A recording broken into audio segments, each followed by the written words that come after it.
ఇద్దరు వ్యక్తుల మధ్య జరిగిన ఘర్షణ, హత్య ఈరోజు తెలుగుదేశం పార్టీకి ఆపాదించడం అనేది చాలా సిగ్గుచేటు. హత్య రాజకీయాలకి care of address YSR party. హత్య రాజకీయాన్ని నీ యొక్క గెలుపు కోసం ఆరాటపడ్డావు, శవ రాజకీయాలు చేశావు, శవాల మీద నడిచారు.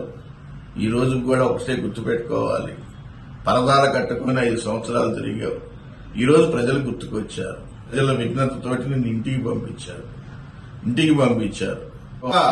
ఎక్కువగా మాట్లాడి ప్రజల మధ్య నవ్వుల పాలు కావద్దనేది హెచ్చరిస్తున్నాను. ఈ సంఘటన మీద వినకుండా మీరు వచ్చినందుకు, వచ్చి శవ రాజకీయాలు చేస్తున్నందుకు, పార్టీ మీద బురద చల్లడానికి ప్రయత్నించినందుకు పూర్తి స్థాయిలో ఖండిస్తున్నాను.